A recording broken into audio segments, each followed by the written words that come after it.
Hello, everybody. Welcome to the Buckeye Weekly Podcast. I am Tony Gerdeman here, as always, with Tom Orr. Tom, how's it going? Tony, another week of college football in the books, and I am sitting here on a Sunday and going, do I feel like I know more about how this college football season is going to play out or less than I did before watching a full day of college football on Saturday? And honestly, I'm not entirely sure I know the answer to that question. Yeah, I'm getting confused by all of the information. It's too much at this point. Too much is being revealed, and college football is just throwing it at us. And now, what I thought I used to know, I realize I didn't. Although I think we're at least understanding and having stuff confirmed about teams like Iowa and where yes, they're just that offense is not tremendous, and we'll eventually get in. And we'll get into this is our weekly recap, our weekend recap, and we'll get into all of that. We'll go in. We'll go through the conferences. But Tom, I know you're not a huge fan of Brian Ferentz at Iowa, and the Iowa offense is not great. But I think when Kirk Ferentz steps down and Brian Ferentz takes over as head coach, he'll probably hire a pretty good offensive coordinator. I don't know. I don't know how old Brian Ferentz's kids are, but I'm sure they're definitely the most qualified people for the job. So, like, here's the thing. Like, I'm a parent. I love my children. My children are wonderful. I would do anything in the world for them. I'm not going to hire them to run a big part of my business because they're children and they're not necessarily the best qualified people. Like, what are the odds, Tony, that of all the football coaches in the entire United States of America, the best qualified person to run the offense for the Iowa Hawkeyes just happens coincidentally to be Kirk Ferentz's son? Like, and then after 4 years of data, which suggests, in fact, he may not be the best possible person. Like, do not revisit that decision at some point. Like, I mean, Mark Richt resigned at Miami because he hired his kid and then didn't want to fire his kid. So he retired at Miami because he didn't want to have to fire his kid. Like, you don't have to do this. You don't have to do this to your program. Bill Snyder did that at K-State and really wanted Sean Snyder to take over after he left. Like, you don't have to do that. Like, go let your kid go. If your kid is that great, let him go make his name with some other coach. And then if he succeeds there on his own without you sitting there and like propping him up like some Potemkin village, like, then great. Like, then sure. Absolutely. Brian Ferentz, like, it's just like, here, I got you a toy. It's the Iowa offense. It will score 13 points a game. Hope you like it. That'll do it for the show. I just wanted to give Tom that so that he could run through that. A bit of trivia here, Tom. That's why Nick Siciliano had 6 kids. They had six tuplets. That was, you know what? When I become a head coach one day, this gives him a better chance and better odds of having a talented offensive coordinator as one of his children. That's Kirk Ferentz's problem. Probably didn't have enough sons or daughters invested in the game as much as the sons. So that's a good tip for coaches who are adamant about hiring from very within. Just have a bunch of kids, and you could, like the Bowdens. Look, they all turned out fantastic. The Bowdens, the Paternos. Like, I mean, you look at all these legendary coaches, and it's like, it's just fail sons all the way down. Like, gang, like, come on. I'm sure it's fun to work with your kid. Like, and this is me now. This is my Mets fan coming out. The Mets owner before the current Mets owner was Fred Wilpon, who managed to fall for not one but 2 Ponzi schemes because he is a savvy businessman. Tony, with a degree from the School of Business at Michigan, the University of Michigan. Yes, very good. Only 2 Ponzi schemes, pretty good. And then he chose to his son Jeff wanted to go into baseball because he wanted to be a real baseball man. And so Fred Wilpon let him run the team for like 20 years. Tony, you want to guess how it worked out? not great. Not great is the correct answer. Yes. So yeah, you see this in all sorts of forms of business and sports and what have you across this great land of ours. So yes, perhaps consider not hiring your son, even if he does promise to put your offense in quote unquote HD. I do like the thought. I was like, I'll just go into baseball. It's very George Costanza. I could be an architect, and coincidentally, George Costanza worked in baseball. So there you have it, full circle.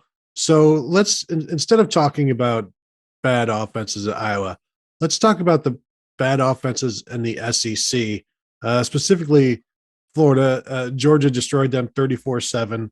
It was as you would have expected. Florida could do nothing. Turnovers galore. Georgia's offense wasn't fantastic.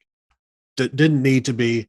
And so now I believe Georgia has secured the SEC East before November even gets here. So congratulations to them.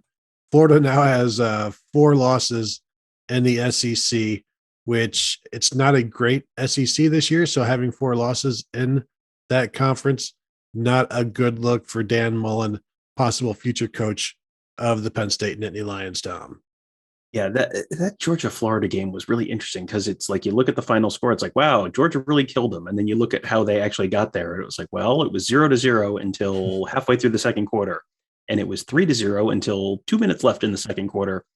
And then Georgia scored a touchdown and then scored another touchdown real quick because Florida kept turning the ball over. And all of a sudden it was like, oh, and now it's 17-0. Like, okay, that's not great. So yeah, it was just a real bad time for Florida. And you look at the advanced stats, and Georgia's offense wasn't great.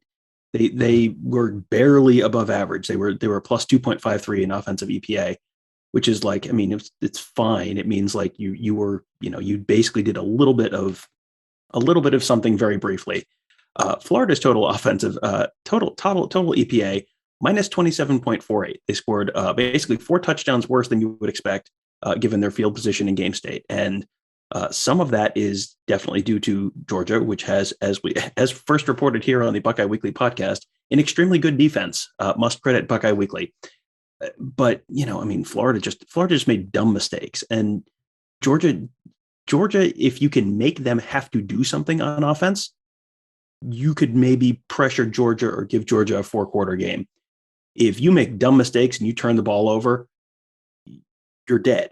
You have to make Stetson Bennett beat you. And, if you can stop the run, and, Ohio State might be able to stop the run against Georgia, then can they stop the short to medium game RPO game? Because do you feel like you've seen Stetson Bennett throw the ball downfield with any success this year? Because it feels like if they can run the ball, lean on their defense, and just, do the kind of short to intermediate passing game, they're okay. But I don't know that I have any faith in Stetson Bennett being able to throw the ball deep. That feels like that's where you need to challenge Georgia. You hang on to the ball, you try and keep it close, and you try and force Georgia to have to beat you downfield. Yeah, you kind of play Georgia against their own style of ball. I did see Stetson Bennett throw a downfield against Florida. I think right at the goal line or so, is intercepted. The Florida defensive back smartly tried to return the interception out of the end zone, gets tackled at the 1, and then Florida fumbles a few plays later, and boom, short field score for Georgia, exactly as the plan, the plan came together for the Bulldogs. They are, as I said, they've wrapped up the SEC East. The SEC West, it's still, it's going to be Alabama. Ole Miss losing to Auburn, like 31-20. That's it for Ole Miss, having now lost to Alabama, having now lost to Auburn. Now, Tom, though, 2 1-loss teams in the SEC West, Alabama and Auburn. They will play the final week of the season in the Iron Bowl. Auburn may be getting better at the right time, still not looking great at, any one thing. But, I guess we'll see more when they go to Texas A&M next week. But a good win against a good Ole Miss team. I know Matt Corral went down at some point in there when I think came back as well. But, I don't remember. I may have taken Ole Miss in that one, but I guess I probably shouldn't have. I've been on the Ole Miss bandwagon.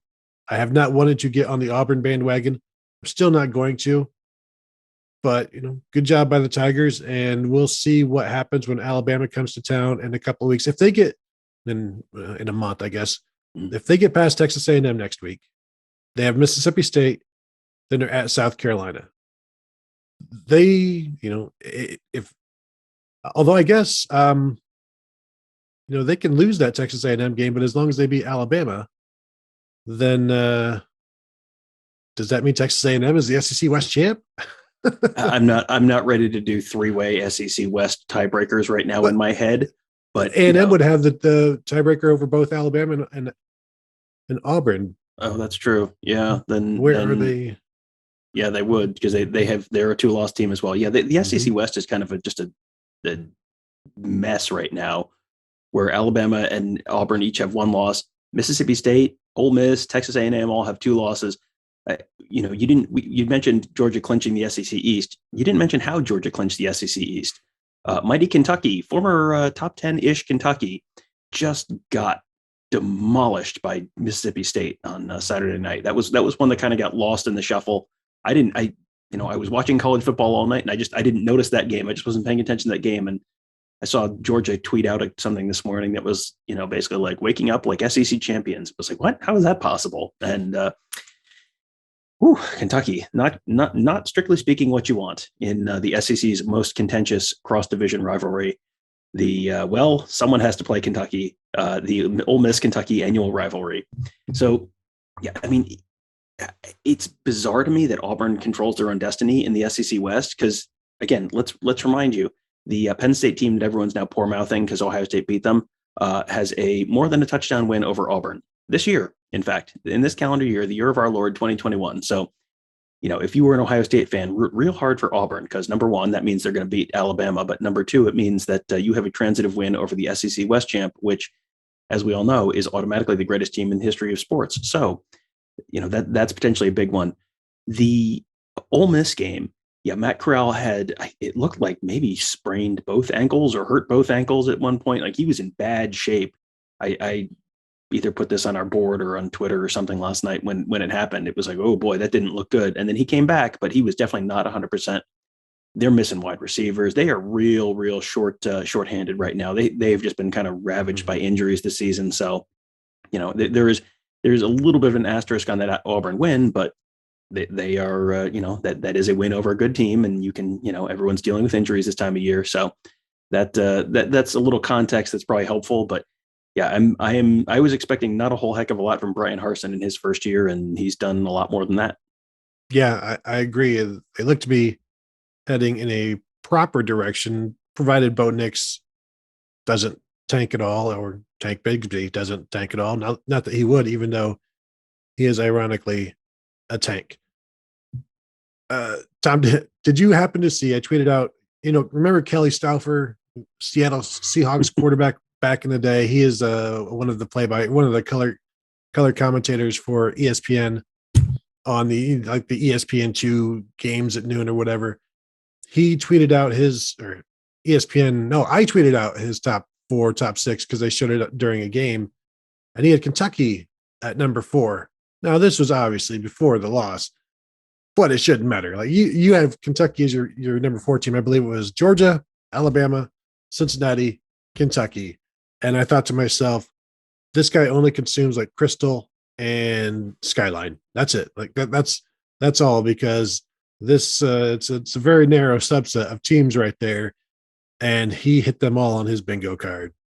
Now, when you say Crystal, do you mean meth or the burger chain? Yes, I do. I think that is the correct answer. Yeah, that was one of those like, someone might be lobbying for a job at the SEC network with that one, because Florida, Kentucky. It's like everyone's best win in the SEC East is Florida, and that's because everyone's beating Florida this year, because Florida might not be outstanding, but it's like, well, I mean, Florida, like, did you see they have a win over Florida? That must be good. Yeah, there was, as I said off the top of the show, like, I feel like we're learning that we know less and less every week as we go through here. It's like the stuff you feel like for sure, ends up getting disproven, because this is kind of a weird year. But yeah, Kentucky, I could say with a high degree of confidence that Kentucky was not the 4th best team in the country. So, and that you get those weird outliers, because that's I call that the RJ Young paradigm, where you have to say something different and interesting in order to get people to pay attention to you, because credibility is not the currency on the internet these days. Attention is. So therefore, if all you have to do is get attention, and that's all that matters. So therefore, you say something crazy like Kentucky's the 4th best team in the country, and then you get attention, and then Did you know what Kelly Stouffer was doing before he put that list out? There you go. And that's how you win on the internet these days. Yeah, I did get a chance to look at RJ Young, so we don't need to talk about it, but he has a system. And as I've tweeted out, if your system ends up creating stuff like this list looks, then you have a flawed system. I understand you want to stick to it, and whatever the data is, it is. But it's there is an opportunity to use common sense and not just go with whatever the data spits out. Cincinnati 31-12 over Tulane. Game day is headed to Cincinnati this weekend for the big matchup with Tulsa. And I think it's incredible by ESPN to go all the way to Cincinnati so that they can talk about the Bearcats' playoff chances and absolutely demolish them and say, no way do these teams, unless they're just going to argue for Cincinnati because it gives the SEC an easier road. I don't know. I'm not a conspiracy guy at all, but I do understand that ESPN is incredibly biased, and I'm a conspiracy guy when it comes to ESPN. That being said, but no, it is good that they're going to be going to that game. I would have preferred a better game like Houston and Cincinnati or something like that rather than Cincinnati and Tulsa. But it's a great opportunity for Luke Fickell. We'll see how it goes. Given how close these and ugly these Cincinnati games have been recently, I wouldn't put it out of the realm of possibility that they have this huge game, all of this attention on them, and then Tulsa beats them. Yeah, I don't expect Tulsa to beat them. Tulsa just lost to Navy at home. And, as we have heard from Cincinnati people for the last week or so, close games against Navy don't count. So it's okay. So, but Cincinnati, like they have just been, I am not like inherently anti P5 group of 5 teams in the playoff. Like that's fine. If you're a good team and you consistently show like you can, you're demolishing the bad teams on your schedule. Like, okay, I'm all for you getting a chance, but Cincinnati's not doing that. Cincinnati had a really, really close win over Tulane this weekend, 1-6 Tulane. It ended up 31-12, but it was 14-12 at halftime, and it was 14-12 most of the way through the third quarter. They beat Navy, who was also a 1-win team at the time, 27-20. The shiny win over Indiana sure doesn't look quite as shiny now. I mean, there's a lot of, like, congratulations, you beat Temple 52-3. Like, great. I mean, that's fantastic. Mid-tier Big Ten teams are also going to beat Temple 52-3 this year. That's, UCF doesn't look as good as they did. Yeah, Tulsa's 3-5 this year. So, like, okay. I mean, Ohio State fans are familiar with the Golden Hurricanes work this year, but they wrap up at USF, then SMU, who just lost. So now that's not going to be a ranked opponent anymore. At East Carolina, who is not great this year. And then probably they're going to be home for Houston in the AAC championship game. Like, the win over Notre Dame looks good because Notre Dame hasn't lost to anyone else, but, go through Notre Dame's schedule. It's like, well, what other games did they have an opportunity to lose? Because, North Carolina was going to be their big showdown, and North Carolina has 3-4 losses now. I mean, it's just, there's just a lot of, if you're banking on playing ACC teams for half of your schedule, like, well, guess what? The whole ACC is bad this year. So that's not going to help your strength of schedule. So yeah, it's just, I mean, I'm fine with Cincinnati if Cincinnati looks like they deserve to get in, but Cincinnati for a couple of weeks now has just kind of played with its food for way more than half of the games. And, I'm sure Cincinnati fans want to tell you it doesn't matter. It's like, well, in the end they won. It's like, well, okay. In the end, they beat a 1-win team by 7 points and a 1-win team by 19 points in back-to-back weeks. Like, I mean, great. If Ohio State had done that against Akron, guess what? I don't think anyone would be saying like, oh, well, I mean, that's still a good win. Like you have to demolish the teams. This is what always happened with Boise State over the years. You have to go in and you're playing a crappy bunch of Mountain West teams. So when you play San Jose State or when you play Colorado State or whatever, you have to beat those teams by 40 points every week. You have to be the score that pops up on the scoreboard at halftime, and it's like you see one play and then the scoreboard comes up and it's 50-10, and that's just every week. That's what you have to do.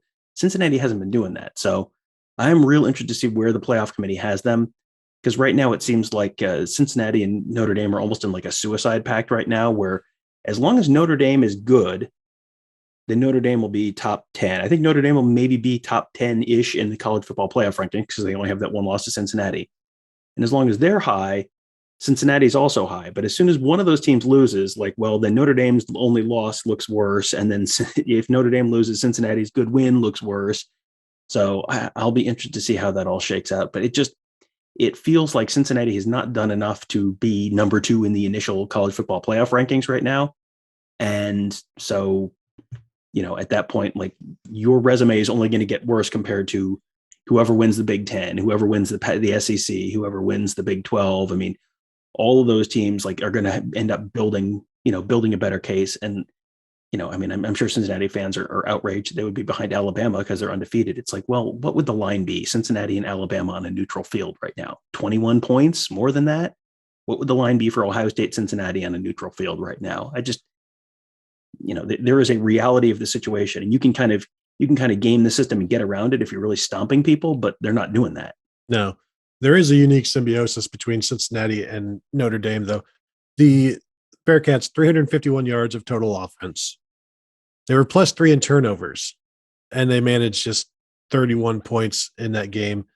And of their last 2 scoring drives went a total of 1 yard and 29 yards. So it's like they had short fields, they had turnovers, and they were still fighting at the end of that game.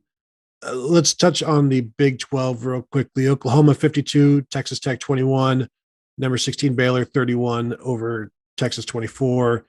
Oklahoma will now be off for a week.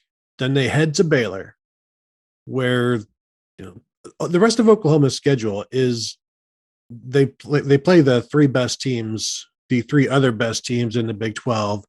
They go to Baylor. I think they have Iowa State at home. Then they have Oklahoma State, and there may be they're 9-0 right now. So those are their final 3 games, and this is a conference that doesn't have division. So the top 2 teams will play in the Big 12 championship game. So you could have Bedlam and then Bedlam 2 right after that.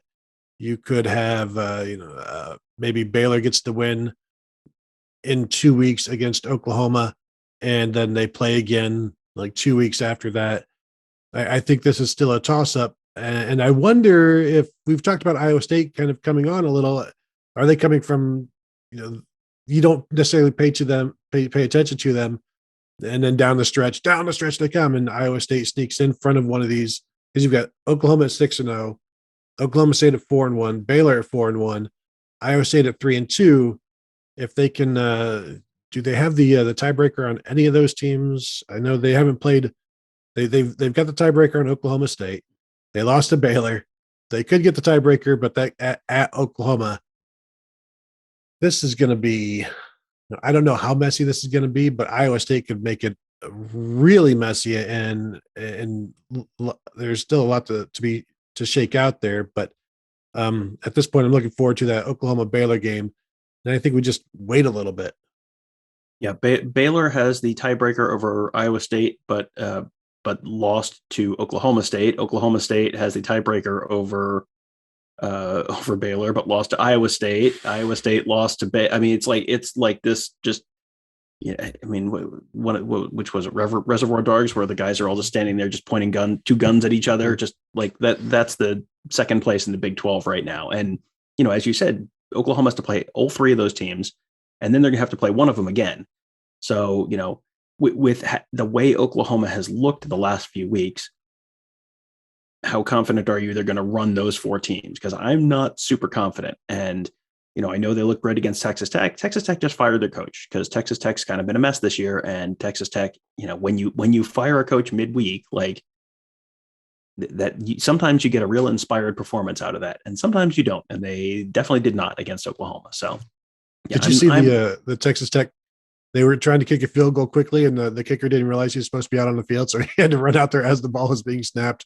And it looked like about a junior high kick. It barely got over the line of scrimmage, and good stuff. Good stuff by the Big 12 right there. Yeah, I did not see that, but that sounds like something delightful that I need to find on Twitter as soon as we're done recording. That's good stuff. Yeah, I just I don't really believe in any of the Big 12 teams entirely right now, but the Big 12 kind of is a microcosm to me of the whole season. It's like, well, none of these teams actually look like they should be a Big 12 champion. Well, here's the thing. Someone has to be the champion. That's how it works. Like they can't leave it vacant for a year. That's sort of the broader thing in college football. Is you look at the the rankings, you're like, they're not a top 10 team. It's like, well, come up with 10 teams better than them. And it's like, well, 2021, the year that there are 6 top 10 teams and maybe 3 top 5 teams, like, well, you are contractually obligated to fill out the rest of your ballot. So you have to put someone in there. So therefore they're by default a top 10 team or a top 5 team or a Big 12 champion. So the Big 12, someone has to win it. Like the CFPP, it's the college football Peter principle, basically. So let's move to the Big Ten. And we did talk plenty about Ohio State, Penn State in our instant reaction live show Saturday night. You can find that on your podcast feeds. We will talk more about Michigan State, Michigan on the Michigan Monday podcast tomorrow, but we can talk a little bit about it. I think early in the week, we both went with Michigan. Later in the week, I think did you actually go ahead and pick Michigan State like 23-20 or something of that nature? Yeah, I changed my pick to Michigan State by the end of the week. I just going into that game, it was just like, I don't really believe in either of these teams. It's similar to a lot of the Big 12 teams. It's like there aren't 10 top 10 teams this year. So someone has to win these games. And it felt like Michigan State was a team that had to win that game. And you look at the numbers afterwards, it's like, I don't think Michigan State should have won that game, but they did. So I mean, okay. The total EPA, they were basically half of what Michigan was, and they it wasn't like they won the turnover battle by 4 or anything like that. And yards per play, they lost to Michigan, but Michigan, the true heart of a champion, Michigan found a way to lose, as they will from time to time. 552 yards of total offense for Michigan, probably their most in the Big Ten since obviously I could go look, but that's not what they normally do. And Cade McNamara, that was his best game, but you saw his flaws in this game as well, including the game-cinching interception, which was a great play by a defender. But I think this just comes back to Kenneth Walker, who was the best player on the field. Couldn't, even when he was stopped, he wasn't contained, and then he would break out. And I think Michigan did a good job of scaring Michigan State into not using Kenneth Walker more, because they were trying to maybe throw to run a little bit. But then when they would just finally get into a rhythm and get him going, Michigan had nothing really for him. And then the tempo, even more, forget about it. So that was a tough 37-33 loss for Michigan. They led by 16, and then they didn't. And so that one, I don't know if you watched any of the Jim Harbaugh press conference. I tried to watch a little bit of it, but it's just too painful. It is too cringe-inducing. I can't do it. Yeah, I didn't watch that one, but I can imagine the answers were not voluminous in terms of quality or depth of content. He is, he reminds me a little bit of Urban Meyer after games where he lost, where you'd go into that press conference and it was just like, man, I hope you like 5-word answers, like real terse, surly answers, because boy, howdy, are you going to get some? And that's how Harbaugh kind of is after losses too. It's just he just like shuts down. You can just, it's just, it's like your body when you're out in the cold and you don't want to get hypothermia. So like all your core, all your heat goes to your core, and it's like, we will lose the fingers and the toes if necessary. We're going to keep, maintain the heat in the core. That's the most important thing. Like the media courtesy question answering functions, like those just shut down. Like it is just, we have to maintain all the heat in the rage center of the body right now. So that's where we have to keep all of our focus right now. And if the press conference gets frostbite, the press conference gets frostbite. That's just kind of how it is. And even without watching, I can kind of tell you that's probably how it went. The concerning thing, even more concerning to add to that, sometimes when you do start suffering from hypothermia, it feels like your skin is burning and you're hot, so you start taking your clothes off. Did that happen in the press conference? It did not. Fortunately, okay, it did not. It didn't get that bad. So there was that positive spin to it. You mentioned lack of quality, voluminous lack of quality, or something to that effect. So let's talk about a little bit Wisconsin and Iowa. Wisconsin 27-7 over Iowa. Iowa rushes for 24 yards on 30 carries. Spencer Petras, 9 of 19 for 93 yards. Every week with this Iowa offense, it's like the first time they're ever seeing offense. They have like no short-term memory. It's, there's just no, they can't carry from one week to the next. Oh, remember when we did this last week? There's no, I'm just learning now how to throw the football. And then the next week, I'm just learning now how to throw the football, and I'm learning how to pass block and run block. And this is a terrible offense, there's no expediency. There's no determination. There's no, hey, we need to get this done. It's just like, well, you know what? If it doesn't happen, who's being hurt by this? Nobody. It's fine. It's fine. We all have nice houses. Yeah, and I've already done my Brian Ferentz bit, Yes. so I'm just gonna read down some EPA per play for you. So expected points added per play for Iowa. Every time they passed the ball, they lost 0.2 points off of their expected number of points added. That was the good phase of the game. Every time they ran the ball, they lost 2/3 of a point, minus 0.66 points every time they ran the ball. So if you got the ball where it's like, okay, given this field position, we're going to start this drive and we expect to score 3 points here. Run the ball once. Congratulations. You're now at 2 1/3 points. Like, oh boy, that's not good. Run it again. Let's see what happens. Like, oh boy. Oh no. Now we're at like 1 2/3 points. Keep going. This is going to be great. And they total EPA for Iowa on the game, minus 23. Now, Wisconsin was not great. Wisconsin's offensive EPA for the game, minus 11. So just given where they got the ball on the field, they scored 11 fewer points than you would expect, and they still won the game by 3 touchdowns because Iowa's offensive EPA, minus 22. They scored 3 touchdowns less than you would expect based on where the ball was. Want to guess how much they lost the game by? That's right, 3 touchdowns. Wow. So if they had even just been like average, they would have won this game. Instead, they lost by 3 touchdowns. Seems like a problem.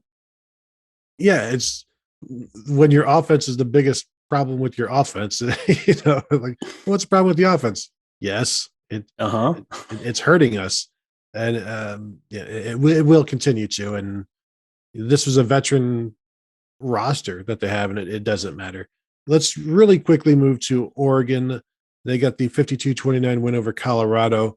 The rest of their schedule shapes up as at Washington, home to Washington State, at Utah, and then home to Oregon State. That Utah game could be a Pac-12 championship preview, and then you'll see the rematch. I know Oregon State might be something sneaky to watch, but Oregon continues to lead the Pac-12 North, and Utah leading the Pac-12 South. Both of those teams have 1 loss, and we don't really need to spend too much time on the Pac-12. If you have anything, feel free to throw it in there. Oregon just feels to be a lot like Oklahoma, where it's like, well, they haven't really played anyone great, and they've looked kind of bad against a lot of the teams that they've played. But Oregon doesn't have a Caleb Williams. That's, and you're not playing opposition quite as good as Oklahoma is, but Oregon doesn't have their Caleb Williams rabbit to pull out of their hat. So it just, UCLA looked pretty good. That was one of the games I was watching last night while we were doing our post-game show. They were playing UCLA and looked pretty good against UCLA. Oregon didn't look great against UCLA, or Oregon didn't look very good against UCLA last week.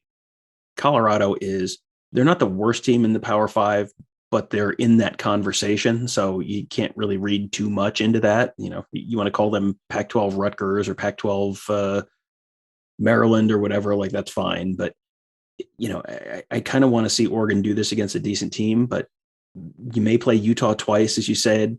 You may, Oregon State's kind of spunky coming up. It feels like they're going to lose one of these games where, this is kind of the hot topic of, playoff discussion. And it is going to be interesting to see where the committee puts these 2 teams, Oregon and Ohio State, given the head-to-head win for Oregon and the literally everything else for Ohio State. But I think this is this is an issue that is going to resolve itself at some point, because it feels like Oregon's luck is going to run out at some point again. Yeah, Utah's lone conference loss is to Oregon State. So they have currently own tiebreakers over every South team that they've played. They still have a couple more to play. So we'll see how that one shakes out. Then, Tom, we probably could have spent 30 minutes just on the ACC and the stupidity of it, but we'll wrap up with it here. Wake Forest, number 13, undefeated Wake Forest with 45-7 win over Duke. Miami upsets, I assume, number 17, Pittsburgh with the 38 whatever win, where it was back and forth. Pitt tried to make a comeback there, and Miami sealed the deal. And now you've got, I don't want to say a complete mess in the ACC. Wake Forest controls their own destiny, and I think they can beat everybody left on their schedule. I don't expect that to happen. Next week, they go to North Carolina State, and they go to North Carolina. Then they are home against North Carolina State. Then they're at Clemson.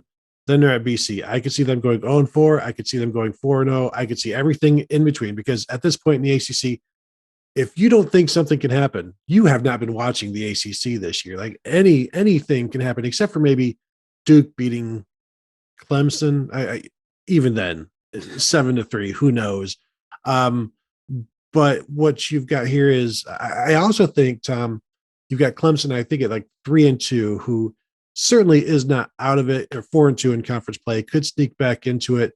However, NC State is ahead of them at 3-1. So NC State with that tiebreaker, but things could still get messy with some three-way ties.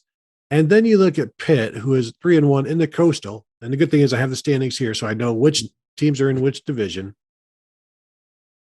Virginia, we saw in a pretty crazy game against BYU last night, but you still have Miami at 2-2 in conference play. They now own the tiebreaker over Pitt. If Miami can just get consistent, Tom, maybe, Tom, they can really collapse at the end and have a painful loss and just missed out on playing in an ACC championship game against, I don't know, Wake Forest, North Carolina State, or Clemson. Just an incredible mess. And I do think, I know some people don't think if Wake Forest goes undefeated, they're not going to be in the playoffs. I think you have to allow them in. Yes, at that point, yes, because then you're going to have. I mean, they have a very backloaded schedule. I mean, they're 8-0 right now, but the last 4 games, and then you're going to have to play someone from the other division in the ACC championship game. If they run that table, okay, sure, they're going to get in, and then they're going to lose by 9,000 points to Georgia in the first round. That's fine. But you've got to, you probably have to let them in. But yeah, I mean, you go through the ACC standings this year, and it's like it is a mess. Pitt is leading the Coastal right now, all alone in first place in the Coastal. Pitt with a loss to a MAC team, and then Virginia. We that was another one that was on real late last night, and I think we've talked about EPA enough to give you some sense for like, hey, +10 in EPA is pretty good. Tony, what was BYU's offensive EPA against Virginia on Saturday night? I'm guessing probably about +28. You're not even almost there. Wow. Because +10 is good, +20 is great. So BYU's offensive EPA plus 46.63 points, 46 points better than you would expect based on where they got the ball on the field and all that. So they should have scored 20.